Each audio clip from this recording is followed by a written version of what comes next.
가정 세미나를 앞두고 40일 특별 새벽기도 대회를 우리가 시작을 했습니다. 많은 분들이 같이 또 성전에 나오시는 분 온라인을 통해서 이렇게 또 동참하고 계십니다. 가정 세미나에 그 강사로 오신 분은 장사열 목사님이라고 저 위쪽 서울에 그 건강가정센터가 있습니다. 그래서 거기에 센터장을 맡고 계시고 특별히 가정사역에 대해서 전국적으로 많은 세미나를 하시는 분입니다. 그래서 먼저는 우리가 참석해서 또 행복한 가정을 위한 유익을 누리고 또 주변에 또 초청할 사람이 있으면 지금부터 이름을 적어가면서 또 기도하고 또 그때 초청할 수 있으면 좋겠습니다. 오늘은 기본교리 22장 그리스도인의 품행에 대해서 같이 살펴보도록 하겠습니다. 로마서 12장 2절 너희는 이 세대를 본받지 말고 오직 마음을 새롭게 함으로 변화를 받아 하나님의 선하시고 기뻐하시고 온전하신 뜻이 무엇인지 분별하도록 하라. 우리가 신앙을 한다는 것은 다른 무엇보다도 우리의 마음이 새롭게 변화되는, 우리의 품성이 변화되는 것을 경험하는 것이죠. 어떻게 보면 다른 교리 중에서 제일 중요하다고 볼 수가 있겠습니다. 그래서 제가 그 삼육학교 자모들하고 성경을 공부할 때마다 제가 늘 묻습니다. 그리고 늘 강조하는 게 있는데, 혹시 이렇게 신앙을 하기 전과 신앙을 하고 난 이후에 혹시 차이점이 있냐, 그걸 꼭 물어봅니다. 그리고 배우자가, 그러니까 남편이 어떻게 생각하느냐 하는 것을 제가 꼭 물어봅니다. 그런데 지난주에 그 한 아이 엄마가 그런 얘기를 하더라고요. 그 남편이 우리 아이 엄마가 이제 교회에 신앙을 하고 난 뒤에 좀 좋은 쪽으로 이렇게 변화됐다고 생각을 하더냐, 그렇게 하니까 자기가 이렇게 화도 내고 막 이랬었는데 신앙을 하면서 또 그런 것도 이렇게 절제하고 하나님께 기도하고 그러면서 굉장히 좋게 그렇게 평가를 하고 남편도 부인을 따라서 교회에 오고 싶다는 그런 표현을 했다고 하더라고요. 그래서 그것이 신앙 아니겠습니까? 다른 무엇보다도 우리가 어떤 그 교리를 가서 가르치고, 물론 이제 진리를 찾는 사람들은 교리를 가르쳐서 진리를 찾아옵니다. 근데 진리를 찾아서 온 사람은 100명 중에 그렇게 많지 않습니다. 대부분의 사람들은 이렇게 우리의 어떤 선한 감화를 통해서 이렇게 오는 경우들이 많죠. 그러다가 이제 나중에 진리를 발견한 경우들이 많습니다.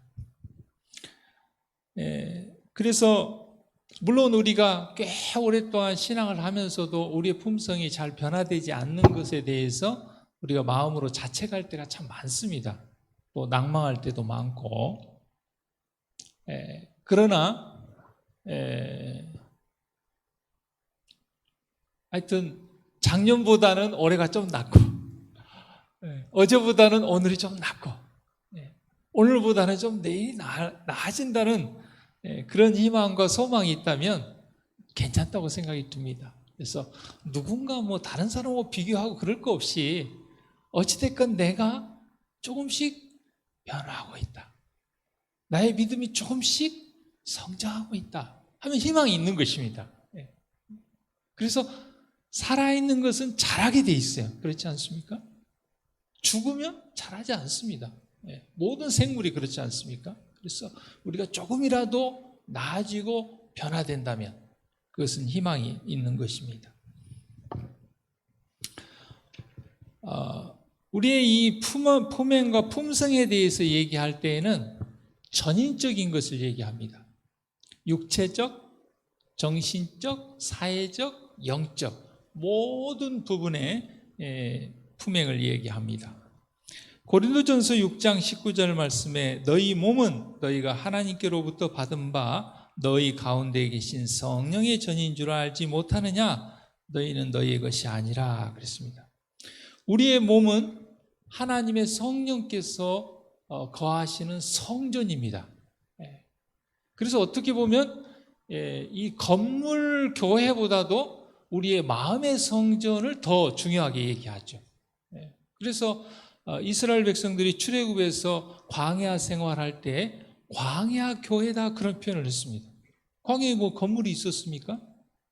불러냄을 받은 그들의 마음속에 하나님을 모시고 있는 그들의 모임을 교회로 얘기한 것이죠. 그래서 우리 각자는 다 교회입니다.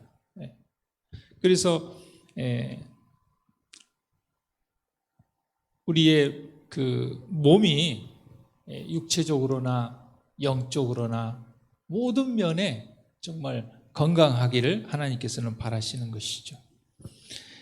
그래서 마태복음 4장 23절에 보면 예수님께서 백성 중에 모든 병과 모든 약한 것들을 고쳐주셨다 하는 것을 보게 됩니다. 우리가 자칫 이렇게 신앙을 하면은 뭐 육체적인 것은 뭐가 중요해요? 육체적인 중요하지 않아. 뭐 영적인 것이 중요하지. 이렇게 표현하는 사람도 있습니다. 그러나 예수님께서는 이 우리의 생활의 영적인 면뿐만 아니라 육체적인 면에 있어서도 굉장히 관심을 가졌습니다. 그래서 예수님께서 이렇게 설교도 하시고 복음도 전하시고 영적인 권면도 하셨지만 또 모든 병과 약한 것들을 고쳐주셨어요. 그래서 우리가 잘 아는 것처럼 우리의 완전한 건강을 위해서 하나님께서는 우리 교회에 건강 기별을 주셨습니다. 물론 성경에 건강 기별이 있습니다. 그런데 그 건강에 관한 기별을 일반 교회들은 깨닫지 못했어요. 우리는 하나님께서 선지자를 통하여 연애 선물을 통하여 건강 기별을 줬습니다. 얼마나 큰 축복입니까? 그래서 지난번에 한번 이렇게 아침 운동을 좀 하는데 일반 그 양림동에 그분이 사시는데 그 일반 그 교회에 대해서 얘기하면서 그분이 그런 말을 하더라고요. 아이고 목사님들이 개고기를 그렇게 좋아한다. 그래가지고 한 번은 이렇게 왔다 갔다 하는 개가 교회 안으로 쑥 들어왔는데 문을 잠가놓고 그걸 잡아먹었다 그런 얘기를 하더라고요. 그런 그것이 없는 거죠. 없습니다. 그런 기별이 없어요. 근데 우리에게는 하나님께서 그런 기별을 주신 것 생각하면 얼마나 참 감사한 일입니까? 그래서 우리가 잘 아는 대로 8가지 뉴스타트 건강 법칙을 우리가 여러 가지 건강 기별을 요약했죠. 좋은 음식, 적당한 운동, 깨끗한 물, 그 다음에 햇빛, 절제, 깨끗한 공기, 휴식, 믿음. 어떤 엄마는 엊그제 공부를 하는데 반팔을 입고 있어요. 그래서 아이고 그 덥냐고. 그래서 제가 혹시 햇빛이 이렇게 집에 잘 들어오냐고 그랬더니 햇빛이 잘 들어온다고 그래요. 그래서 집의 방향이 남서인데 그렇게 햇빛이 꽤 오랫동안 들어와서 더워서 반팔을 입었다고 그러더라고요. 물론 이제 오후 시간이기도 하지만. 그래서 참 집이 좋은 것 같다. 제가 그랬어요. 햇빛이 잘 들어오는 집은 참 좋은 집이다. 뭐 나중에 어디 집을 사가지고 거기가 막 그 집값이 오르고 그런 집도 좋은 집이라고 보통 얘기하지만 하나님께서는 이렇게 햇빛이 잘 들어오는 집은 참 건강에 좋기 때문에 그렇다고 해서 뭐 형편이 안 돼서 햇빛이 잘 들어온 집을 혹시 안 산다 할지라도 어떻게 하면 돼요? 자주 나가서 햇빛을 이렇게 쬐면 되는 것입니다. 자주 야외에 나가서 햇빛이 참 중요한 것이죠. 잠언 6장 9절에도 게으른 자여 내가 어느 때까지 눕겠느냐, 내가 어느 때에 잠이 깨어 일어나겠느냐, 이렇게 운동의 중요성에 대해서 하나님께서 말씀하셨습니다. 규칙적인 운동은 우리를 건강하게 합니다. 그 다음에 하나님께서는 6일 동안 천지 만물을 창조할 때 맨 첫 번째로 빛을 창조하셨죠. 하나님이 빛이 있으라 하심에 빛이 있었어요. 그래서 햇빛 없이 존재하는 생물은 없습니다. 그래가지고 저 해저 깊은 데 있잖아요. 막 수천 미터. 거기도 생물이 살거든요. 햇빛도 없는데 거기는 어떻게 살지? 우리가 그런 얘기를 하잖아요. 그런데 과학자들이 조사해 보니까 그 햇빛을 받았던 생물이 그 배설했던 배설물이 쭉 내려가 가지고 그걸 먹고 그 햇빛을 그것을 이렇게 영향을 받아서 산다는 거예요. 동굴도 마찬가지예요. 동굴 깊숙한 것도 박쥐가 이렇게 어떤 그 배설물을 통해서 햇빛 없이 사는 존재는 없습니다. 햇빛은 굉장히 중요하죠. 그래서 사람들이 햇빛이 너무 중요하다 보니까 태양신을 숭배하게 돼버렸어요. 이건 잘못된 거죠. 하나님 만든 피조물인데 하나님을 경배하지, 하나님이 만든 해를 그 정도로 해가 크니까 해 없으면 뭐 못 사니까요. 그래서 하나님께서 광야에서 그 성소를 만들 때 그 성소의 제단을 올라가는 그 계단을 어느 쪽에 만들었냐면 동쪽에 만들었습니다. 그래서 동쪽에서 해를 등지고 성전에 올라가도록 그렇게 했어요. 만약에 서쪽에서 만들면 어떻게 됩니까? 태양을 보면서 가도 이렇게, 그러면 태양에 경배하는 게 돼버리잖아요. 그래서 하나님께서 제단을 올라가는 층계를 동쪽에 낸 것입니다. 해를 등지고 올라가도록. 하나님께서 참 그런 것까지 세세하게 계획하시고 그렇게 하셨죠.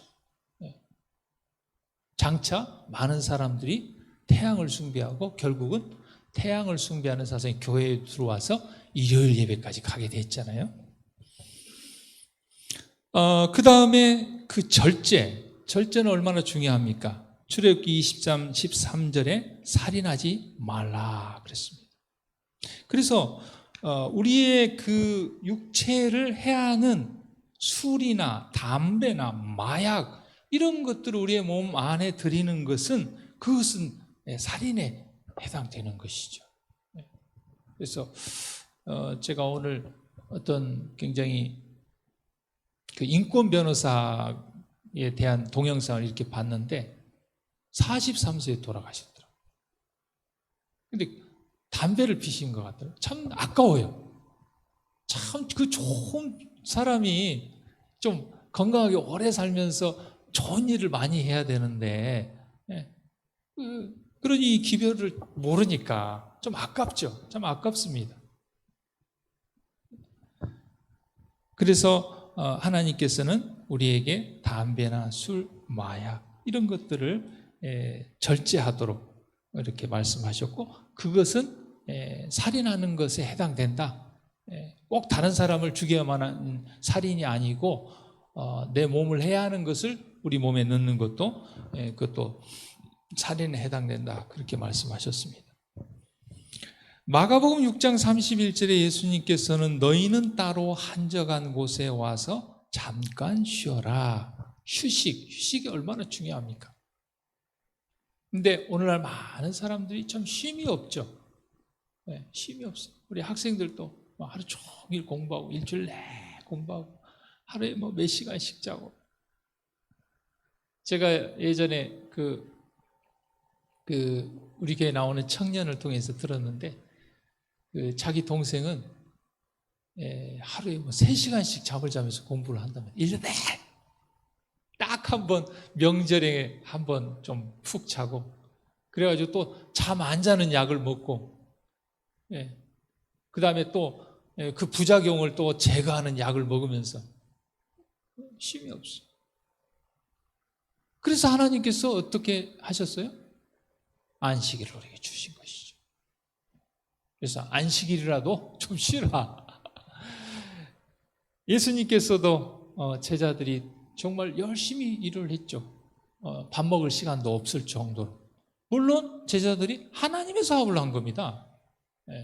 하나님의 사업을 하는 것조차도 어때요? 쉬어야 된다고 말씀하셨어요. 왜요? 안 쉬고 했다가는 몇 년 하고 건강 상하면서 죽게 되면 안 되니까. 그래서 쉼이 얼마나 참 중요합니까? 마태복음 5장 29절에 예수님께서 이렇게 말씀하셨습니다. 만일 내 오른 눈이 너로 실족해 하거든 빼어내버리라. 내 백체 중 하나가 없어지고 온몸이 지옥에 던지지 않는 것이 유익하다.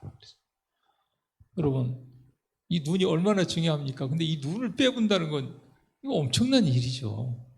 엄청난 희생이죠. 그럼에도 불구하고 그것이 중요한 눈에 해당할 만큼 정말 중요하지만 그것이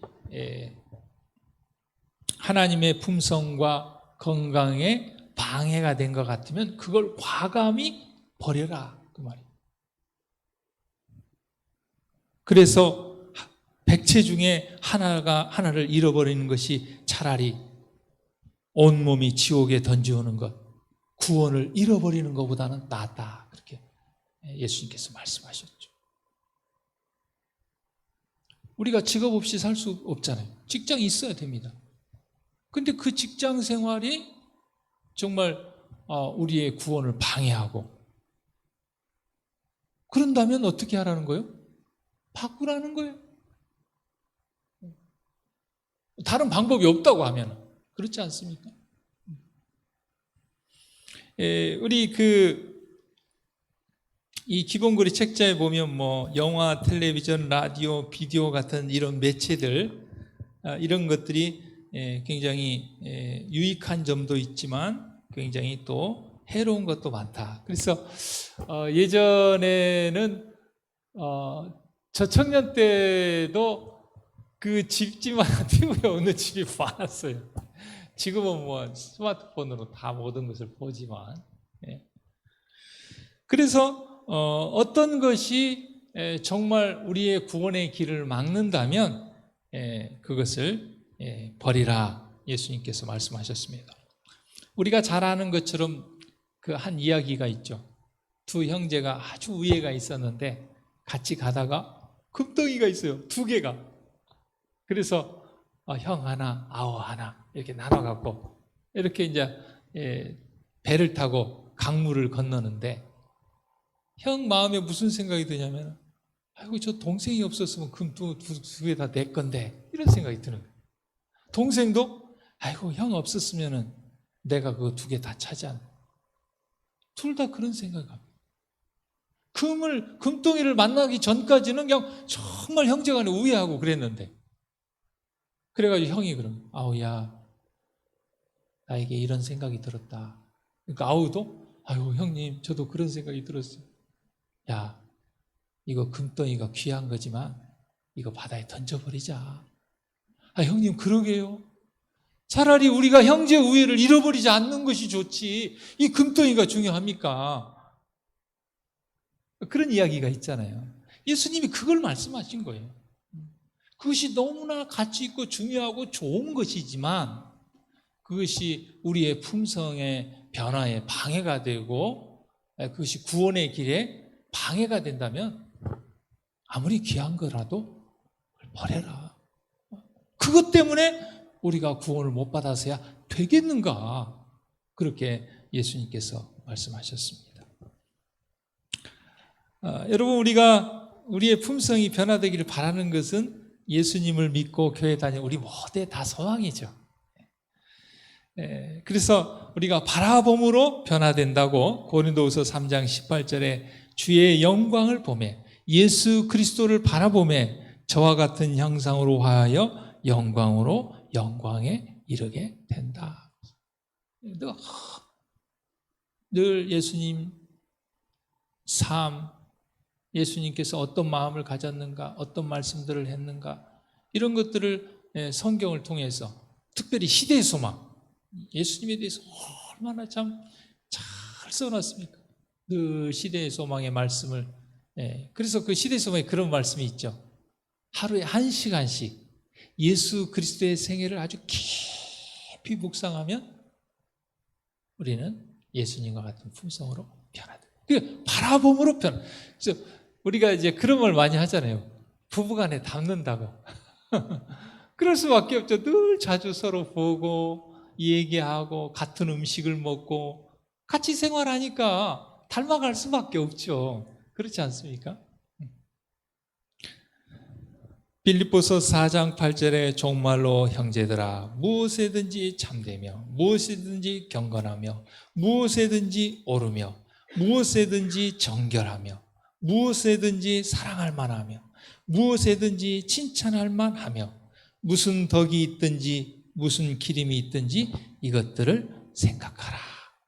항상 뭘 하든지 이게 참된가 경건한가 옳은가 정결한가 사랑할 만한가 칭찬할 만한가 생각해보고 하라는 것입니다.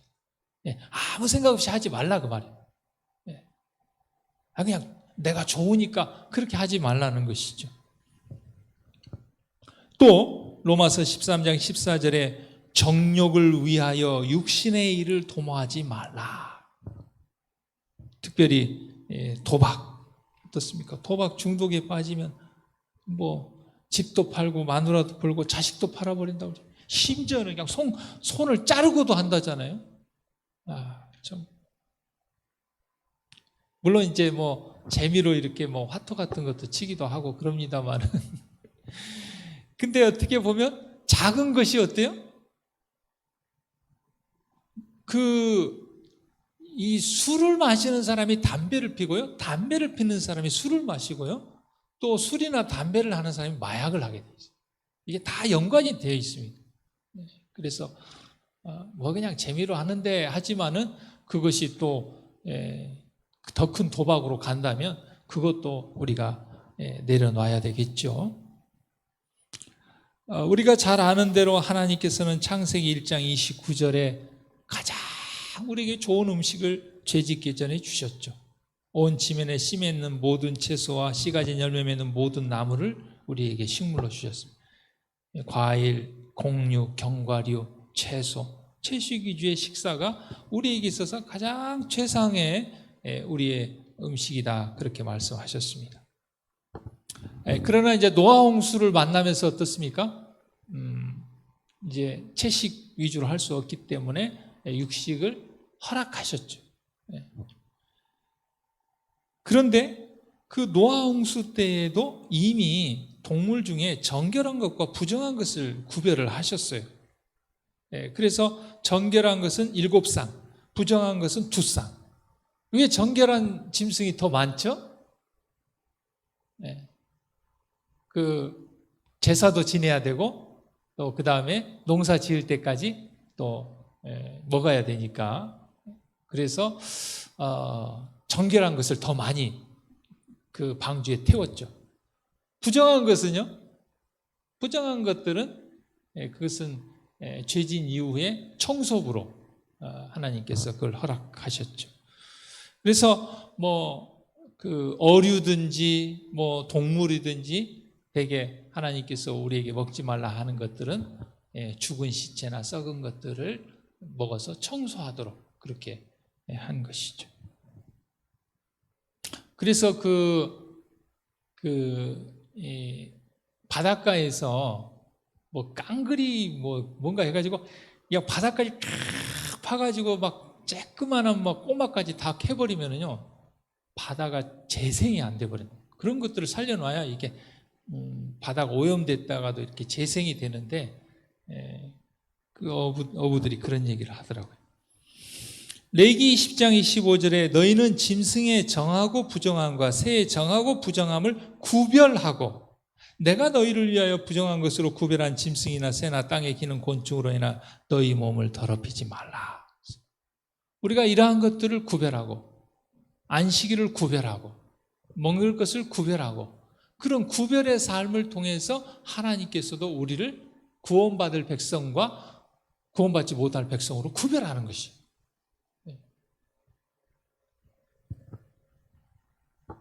그 다음에 또 우리 그리스도인 생활에 있어서 베드로전서 3장 3절과 4절에 보면 너희 단장은 머리를 꾸미고 금을 차고 아름다운 옷을 입는 외모로 하지 말고 오직 마음에 숨은 사람을 온유하고 안정한 심령에 썩지 아니할 것으로 하라. 이는 하나님 앞에 값진 것이니라 그랬습니다. 그래서 이제 이렇게 새로 들어온 이제 자모들이 이렇게 보면은 처음에 막 귀걸이, 목걸이 막 이렇게 하고다 보면 이렇게 보면 우리 집사님들이 다 단정하고 단순하고 뭐 장식 이런 거 안 하고 그러니까 이렇게 보고 있다가 이렇게 안 하는 거 보구나 이렇게 하는 걸 보게 되죠. 그렇게 하지 않는 것은 왜 그렇습니까? 결국은 외모 때문에 구원받는 건 아니거든요. 마음의 품성이 변화되어 구원을 받는 거기 때문에 거기에 더 많은 관심과 신경을 써라. 사람들은 외모에 관심이 많죠. 사람은 외모를 보거니와 하나님은 마음의 중심을 본다 그랬죠. 심지어는 사무엘조차도 그 다윗을 택하러 가가지고 제대로 분별을 못했죠. 그런데 하나님께서 귀하게 여기시는 것은 마음의 품성을 이야기한다 하는 것입니다. 결국 우리가 품성의 열매를 맺는다는 것은 갈라디아서 5장 22절과 23절에 있는 성령의 열매를 맺는 것이죠. 사랑과 희락과 화평과 오래 참음과 자비와 양선과 충성과 온유와 절제. 희락이 뭡니까? 희락은 기쁨입니다. 이 기쁨이나 화평, 우리 그리스도인들은 항상 얼굴이 밝아요. 맞아요. 정말 우리 안에 예수님이 있으면 어때요? 항상 밝고 또 화평하고, 물론 걱정 근심이 있지만 하나님께서 해결해 주실 것을 믿고 하나님께 맡김으로 어때요? 화평함이 있어야 되죠. 그래서 그 마음이 바로 예수님의 마음입니다. 너희 안에 이 마음을 품으라. 곧 그리스도 예수의 마음이니. 예수님은 겸손하신 분이었죠.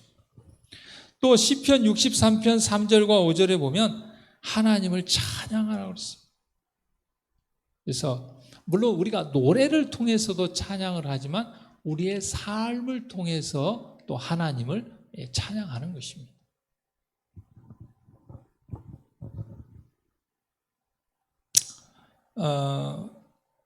엊그제 저하고 같이 목회 시작한 목사님 한 분이 계세요. 그런데 보통 저희들이 한 10년 정도 목회를 하면 향학을 2년 할 수 있는 기회를 줍니다.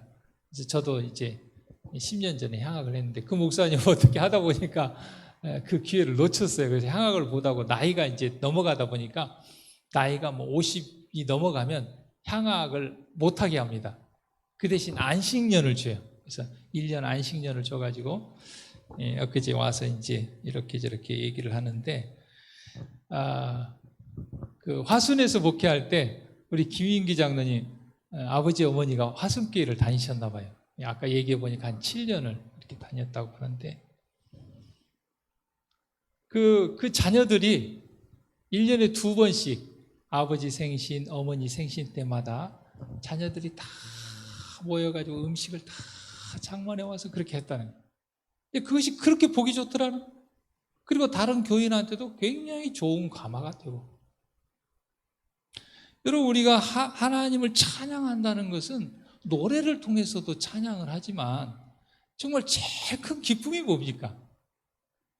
정말 그 자녀들이 부모님 이렇게 생신을 맞이하고 연로하신 부모님 맞이할 때 어때요?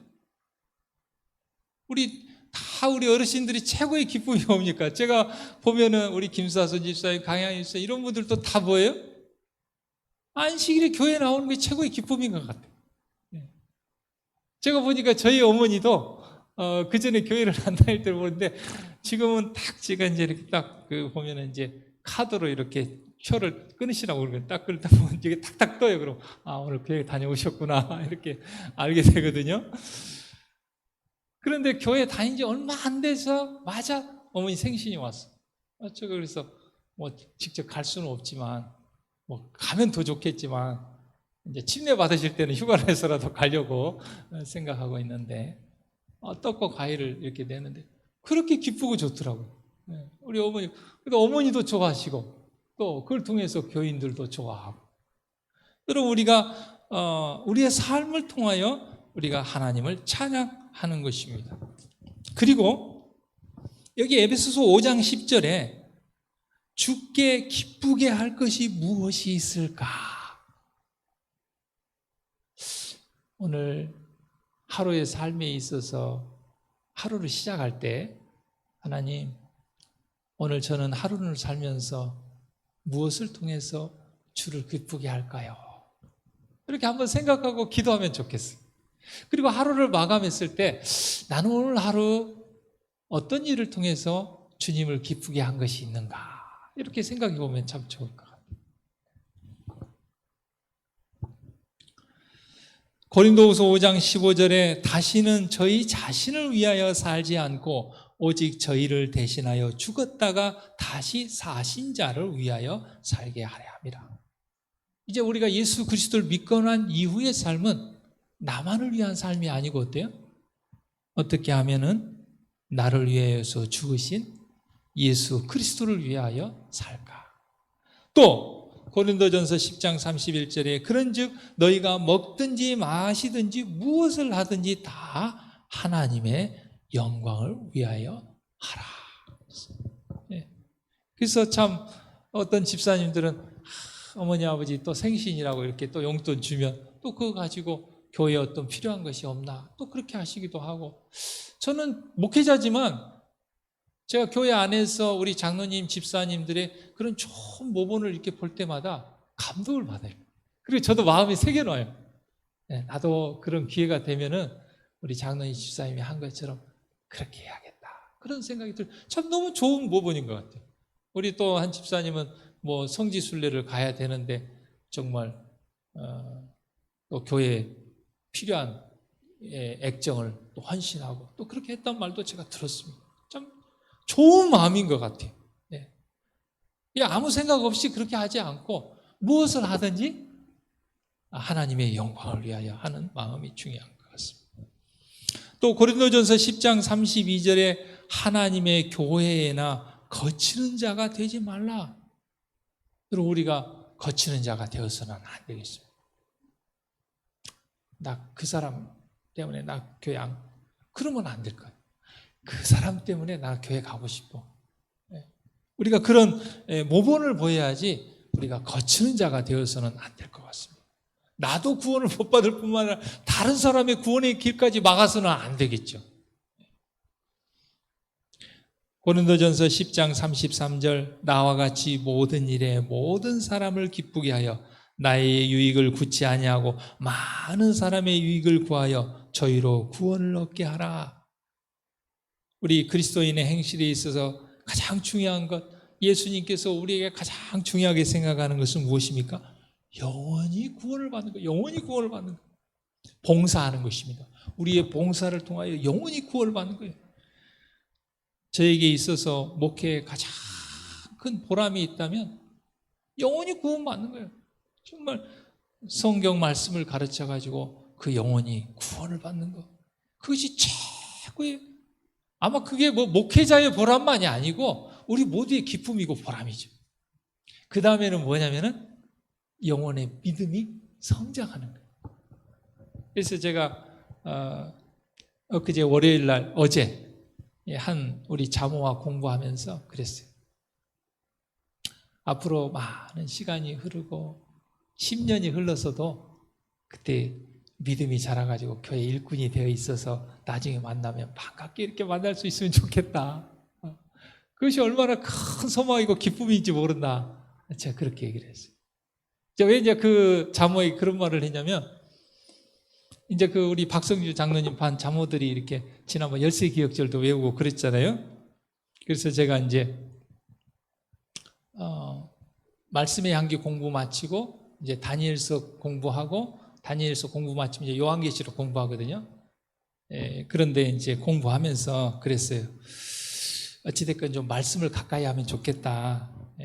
이제 듣는 신앙에서 스스로 말씀을 읽고 지키는 자가 되면 좋겠다. 계시록 1장 3절에 하나님의 말씀을 읽고 듣고 지키는 자가 복이 있다고 그랬잖아요. 그렇게 했더니 그 자모가 옛날에는 그냥 열세 기억절 그냥 이렇게 외웠는데 계시록 12장 17절 남은 자손 하나님의 계명을 지키며 예수의 증거를 가지자고 이 남은 자손이 뭐지? 그런 생각을 하면서 계시록 12장을 다 처음부터 끝까지 읽어보니까 이거 교회를 얘기하는구나 이렇게 깨닫게 되더라는 거예요. 네. 그래서 이렇게 참 믿음이 우리도 그렇지 않습니까? 우리가 자녀를 키워보면 어떻습니까? 이렇게 누워있다가 뒤집고 고개 가누고 뒤집고 기어다니다가 걷고 그런 모습은 얼마나 기뻐요. 말 못하다가 말문이 트이고 이렇게 조금씩 성장하는 모습을 볼 때 기쁨이 있었잖아요. 영적인 생애도 마찬가지인 것 같습니다. 마지막으로 로마서 14장 1절에 믿음이 연약한 자를 너희가 받되 그의 의심하는 바를 비판하지 말라. 사랑하는 성도 여러분, 우리 각자의 믿음과 신앙의 성숙도가 다릅니다. 그래서 좀 믿음이 연약한 사람들이 있어요. 네. 어떤 경우에는 우리 집사님들 중에서도 결혼식 가가지고 우리 먹으면 안 되는 거 막 게, 꼬막 이런 것도 막 드시는 분도 있대요. 근데 우리가 어떻게 해야 돼요? 비판하기보다는 믿음이 아직 연약해서 그렇구나 하고 이해하고 기도해주고 나중에 좋은 기회가 됐을 때 또 권면해주고 이렇게 믿음이 연약한 자를 이렇게 받아줄 수 있고 용납해 줄 수 있는 게 필요하죠. 그리고 뭐 하지 말라? 비판하지 말라. 정말 그래서 우리는 이 하나님이 주신 이 표준을 높은 표준을 가지고 아주 정말 엄격하게 나에게는 잣대를 대야 됩니다.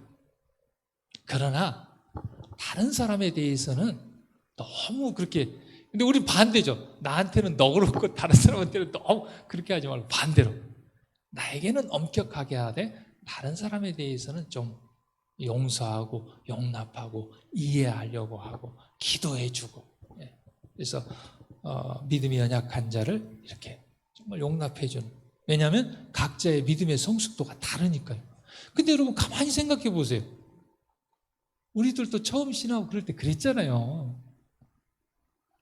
저도 좀 부끄러운 얘기입니다만은 제가 신앙하고 침례받고 1년 동안 돼지고기를 먹었어요. 근데 지금 생각해 보면 그게 그러니까 인지를 못한 거예요. 깨달음이 없었어요.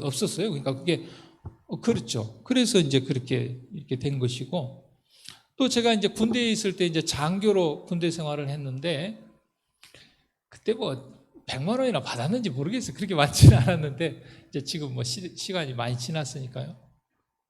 제가 11금을 드릴 때 처음에는 이렇게 이제 급여가 이렇게 나오면은 세금도 제하고 뭣도 제하고 이렇게 합니다. 그러면 다 제하고 남은 것으로 제가 11금을 드렸어요. 근데 한 번은 외부에서 그 작은 예배소였는데 강사가 오셔가지고 이 11금은 전체에서 드린 겁니다. 그러더라고요.